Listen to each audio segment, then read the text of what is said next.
Gaming backlogs are kind of annoying, and realistically they will never ever go away. The constant feeling of wanting to clear up the backlog creates a lot of frustration because no matter who you are, you cannot resist a good game sale. Adding more games to that backlog. The only way we can truly blow off steam is by knocking the lights out of our backlog. A one-on-one ring match where you take on each game separately and beat the ever-loving crap out of them. This is exactly what I'm gonna be doing. I'm gonna be fighting my gaming backlog. I'll be identifying their strengths and weaknesses just before I knock them the fuck out. Now let's see what the first game's gonna be. Persona 5 is finally finished. It had been sat staring at me in my backlog for a solid, let me see here, around 2 years, just tormenting me. And in December, I decided to just binge the thing until I finished it. I refused to let myself take a break because I knew for a fact I would have forgotten about it and ended up playing something else if I did. Not because the game is bad, but because of how intimidating the thing is with how long it takes to finish. So yeah, I finished it in almost half the time that people usually beat it in. Yeah, I can explain. I posted this on my YouTube community tab and people weren't too happy with how quickly I beat it, claiming I didn't quote-unquote properly experience it and I had missed the endgame royal content. Now I can assure you that I didn't. I did all the main stuff, including the endgame royal stuff. The reason why I almost half the average time it takes to beat was because I started to skip a lot of the social side stuff because I was just so invested in the main story that I wanted time to move faster to progress it. I probably missed a lot of cool character stuff, but it genuinely didn't take away from how much I enjoyed it. Now, if you know me, you know that I'm not a huge fan of anime, and honestly, I'm not a huge fan of turn-based JRPGs either. The only one that I really liked before playing this was Like a Dragon. But yeah, I think I like JRPGs now thanks to Persona 5. Who would have seen this coming, right? In the game, you play as a high schooler who you get to name yourself, and you get pulled into this weird world called the metaverse, which is like a place created by people's subconsciousness and desires. And if someone is fucked up enough in the head, their subconscious creates a huge stronghold, referred to as a palace within the world. Within that palace is a treasure, and once it's been stolen, it causes the person to have a change of heart and admit to all of their crimes out of nowhere. The metaverse is a hostile place full of creatures called personas. But because you're so cool and awesome and the main character, you're able to gain these personas' powers to utilize for yourself, like it's Pokemon, except it doesn't look and run like shit. Yeah, I feel like even with the Switch 2, Pokemon games are still gonna look like fucking dog shit. Utilizing the different personas you acquire allows you to gain new moves and buffs that let you take advantage of enemy weaknesses. Something unique for Persona is the fact when you hit an enemy's weakness, you knock the enemy on the ground, giving you another turn. And once you manage to knock every enemy on the ground, you're able to talk to a persona of your choice to try and get their power, or to get items and cash. Or, and this is the thing you should do, you can do an all-out attack, which ends shit quickly with this stylish end screen, which is unique for every single party member. It goes hard. Speaking of the party members, I would talk about the characters of the game, but I mean, I skipped a lot of the confidence stuff you can do because I just wanted the buffs for the fights. Although I can easily say that Ryuji is the best character, and he's the first one who joins your party. You for real? You and your team become a group known as the Phantom Thieves, which slowly grows in popularity the more time goes on and the more hearts you change. Just like how I think the game starts by introducing the best party member Ryuji. For real? I also think the game starts with the best palace, that being a huge castle for a gym teacher called Kamoshida. He's a huge piece of shit who abuses his students physically, as well as using his power to prey on the female students, especially the next party member, Ann. He even fucked over Ryuji, ruining his dreams of being on the track team by permanently injuring his leg. He's a piece of shit. You instantly get a real drive to get this guy to admit to his crimes. You're also told that stealing the palace treasure could also possibly kill him too, so that's a plus. It's an amazing start, and because it's so good, I kind of feel like the palaces slowly dip in quality the more you progress, with Okumura's being the lowest point. If you know, you know.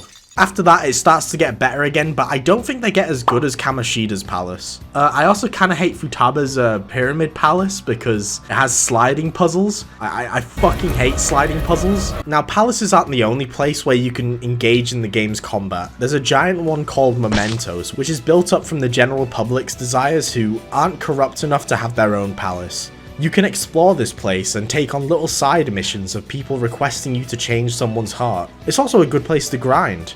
Regardless, Persona 5 is peak, the soundtrack is peak, the user interface is especially peak, and the gameplay is peak. I now have Persona 3 Reload and Metaphor ReFantazio in my backlog thanks to this, and I'm very excited to get on with them.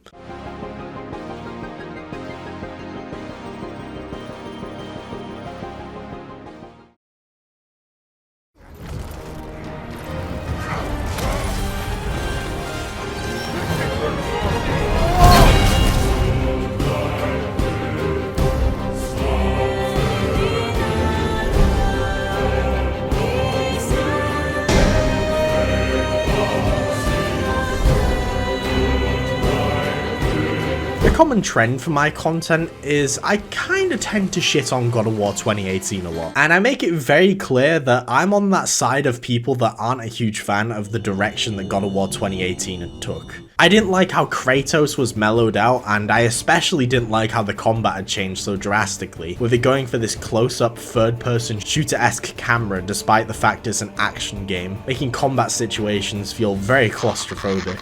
I still thought it was good. I gave it a 7 out of 10 overall, but I wasn't a fan of the direction. So color me surprised with the fact I also didn't like Ragnarok. In fact, I actually kind of hated it. It's very rare for this to happen, but I felt genuine anger after finishing it. It pissed me off.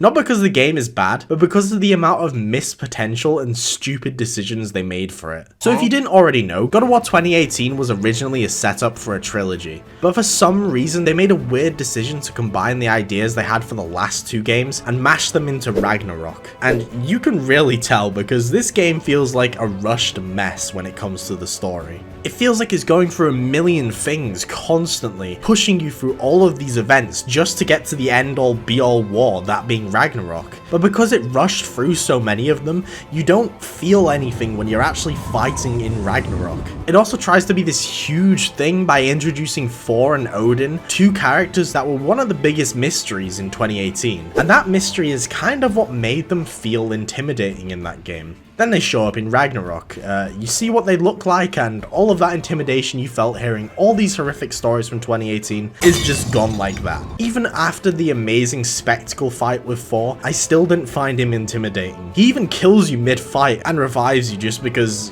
just to show how strong he is. Oh no, I say when we're done. Yeah, again, still didn't care. If Thor and Odin had a huge build-up in an in-between game like they were planning, their reveal might have had more of an impact on me, but that's not the world we live in, is it? There's also an insane amount of new characters introduced that get fuck all development because the game is rushing through to get all of these people to fight in Ragnarok like it's Avengers Endgame or some shit. Although during it, you see barely any of the fight because you're too busy staring at Kratos' chalky grey arse because of their stupid one camera shot gimmick, which, I'm gonna be honest, it kind of hinders the game's narrative, you know. A few cuts here and there might help. Doom Eternal did it all better, with a DLC that was made during a pandemic. I'm just saying.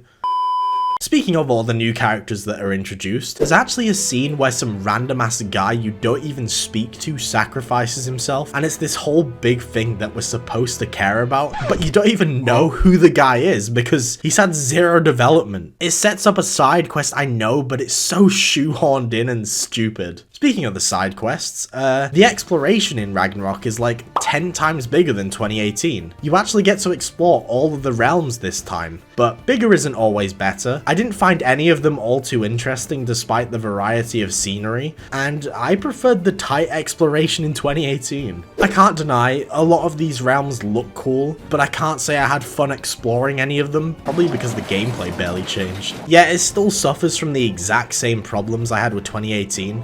The combat feels claustrophobic and enemies are just spongy as fuck because of the shoehorned in RPG mechanics that don't actually add all too much and just overcomplicates things for no reason. and it really doesn't help how bad the fucking user interface is. Like, it's worse than 2018's. How did they manage this? One thing I can give Ragnarok is it made me like 2018 more. That's it, really. And after playing this, it makes me realize there was literally zero competition for Game of the Year 2022.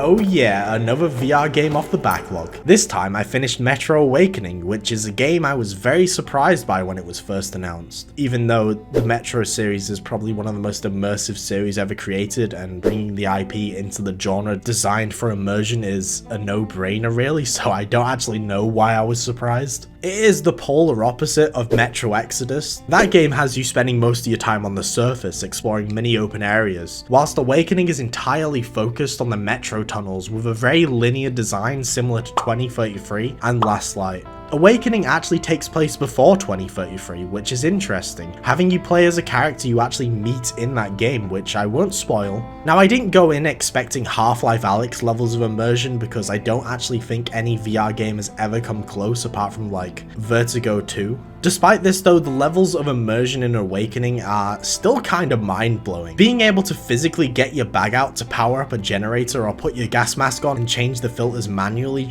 it never got old. It felt so cool. I actually felt like I was in this world, exploring these irradiated, horrible environments being jumped by overgrown rats, which is a world you don't actually want to really be in. Let's be real. In fact, the world felt so oppressive to me in VR, I actually had to take multiple breaks from it. The amount of dark, dingy vents it makes you explore is genuinely overwhelming. You constantly think shit's gonna jump out at you. There's a big focus on horror in this game, which was definitely a good move for the medium you're playing in. Some of these sections are genuinely awful to go through in VR, just from how tense you feel the whole time. Hearing voices around you with the 360 audio, it's horrible. Horror in VR is just different. Like, I can't even play Five Nights at Freddy's Help Wanted without someone being in the room with me. I don't have much bad to say about Awakening. The guns feel amazing and look amazing. Like, I love the amount of detail they put into these. I also quite enjoyed the story too. My only gripe is the fact we play as a voiced character, so there's a few sections where you're just stood there like a knob, waiting for the characters to finish talking to each other. I'm not sure why they didn't take the original Metro approach, having the main character be silent, but ah well. It doesn't take away from how good the game is.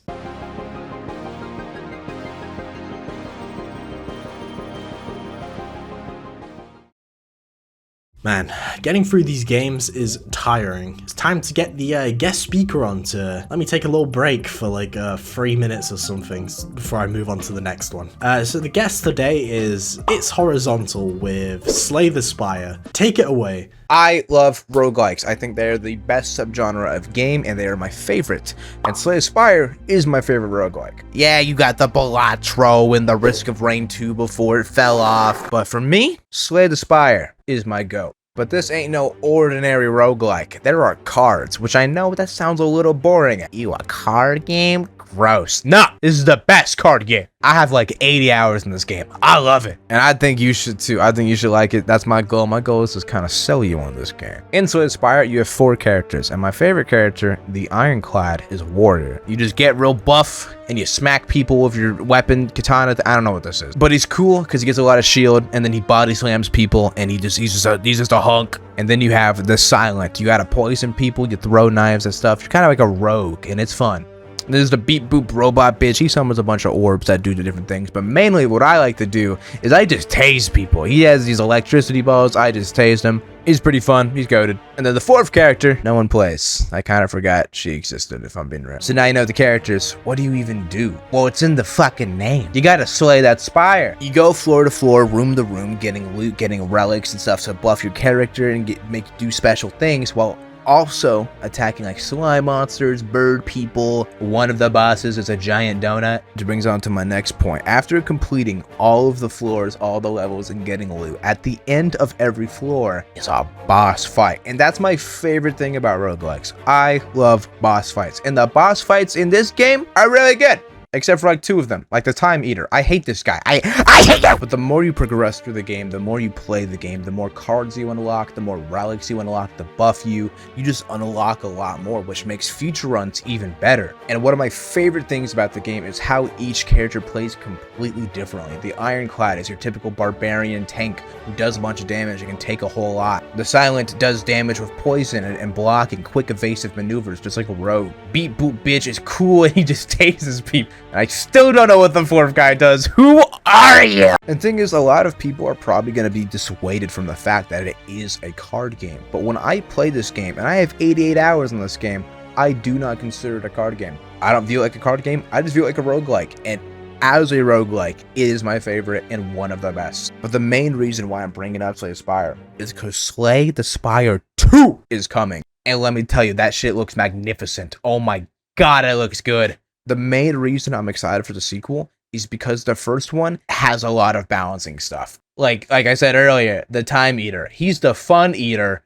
I hate him. He's OP. He's just not fun to go against. But I think Slay the Spire 2 is going to build on everything that makes Slay the Spire 1 so good and remove what makes it bad. And it's going to be probably my perfect game, my perfect roguelike game. And I'm going to spend so much time on that. So if you have not played Slay the Spire 1, I recommend it. I love this game. It is actually just so good and underrated. Ironclad, best boy. Fuck the Time Eater. I trust you.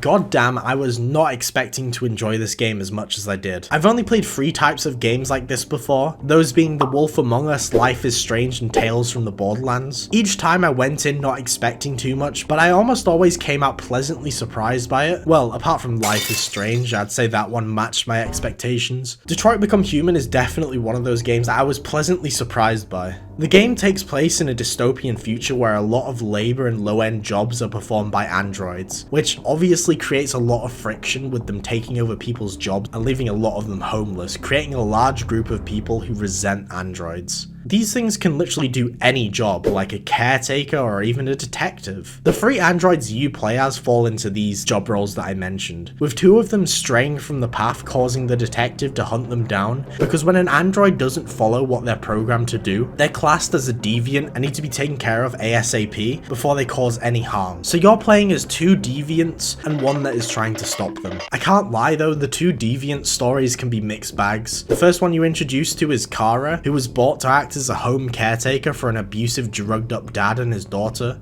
Despite being an android, Kara genuinely cares for the little girl to the point where she deviates to protect her from the dad. Now she has an insanely strong start that starts to get a bit further in. Not bad by any means, but just not as strong as the start. Now the other deviated android is Marcus, an android who was bought to look after an older man who's basically on his last legs. The old fella sees Marcus as his son that he never had, treating him as so, which obviously his real son isn't too happy about. He ends up dying and Marcus gets thrown into an android graveyard to be disposed of, which is a really unsettling section that borders on genuine horror. There's probably some meaning behind him crawling out of this, because he basically becomes the android deity to try and create change for how androids are treated. It's another strong start that gets a bit dull, but I do think it picks up more than Kara's story because Marcus has a stronger role in the overall story. Now the final android is easily the best, and that's Connor, an android specifically designed to assist law enforcement. You're frequently sent to crime scenes to try and locate deviant androids that have gone rogue, and you're given many different choices as Connor to lean towards siding with the androids and eventually going rogue yourself, or following your orders. Now a big element of games like this are the choices you make, and out of all of the ones I've played, Detroit felt like it had the most impact on the choices I made.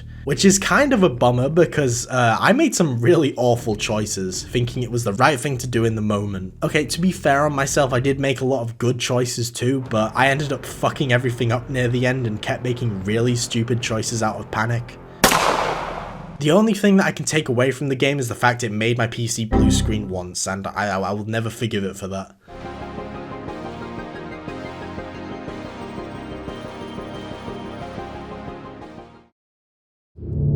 Alright, let's start this road movie with some road kill! We just don't get games like this anymore. Shadows of the Damned is downright stupid, idiotic, and extremely crude. I mean, the pistol you use is literally called the boner. All of these factors, though, are why I loved almost every second playing Shadows of the Damned. It's a game created by Suda51, who, if you don't know, creates some of the strangest over-the-top games you've ever seen, like No More Heroes. What makes Shadows of the Damned my favourite Suda51 creation is the fact he collaborated with the man, the myth, the creator of the evil within himself, Shinji motherfucking Mikami. Oh, he also made Resident Evil 4 too. And you can tell playing Shadows of the Damned because it plays almost exactly like it. Laser sight for aiming and all. I don't think it plays as well as Resident Evil 4, but it makes up for it with its level design and environments. It takes place in hell, but like a really intriguing interpretation of hell. You aren't surrounded by flames and pits of lava like most interpretations of hell. Instead, you're mainly exploring Victorian-style buildings and cobblestone streets, with everything feeling cold, which is the complete opposite of what you'd think of when it comes to hell. I actually find this to be one of the creepiest interpretations of it, and honestly I can't exactly put into words why this is. The enemy designs definitely don't help though, because this game has some fucked up monsters and bosses. Like this one guy who has this accordion sound play whenever he's pissed off.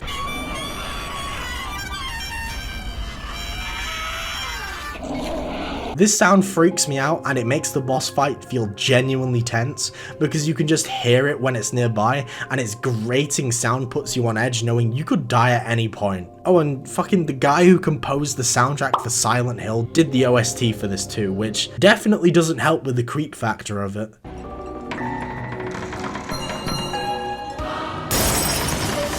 Is it just me, or are these crystals a bit phallic? Alright, the stupid ass commentary helps put me at ease at least. The game's an absolute joyride that constantly one-ups itself for how weird and over the top it can be. And I truly believe this is Suda51's magnum opus. I'm so glad it got another chance with a remaster, and I definitely recommend checking it out, even though it's pretty jank.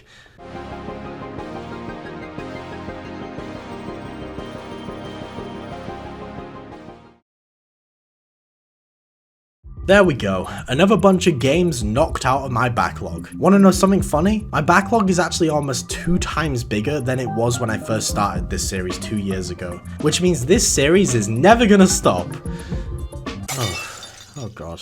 I also have a chat dedicated to backlogs in my Discord server, so feel free to join and talk about it there too. And I'll see you all in the next backlog video.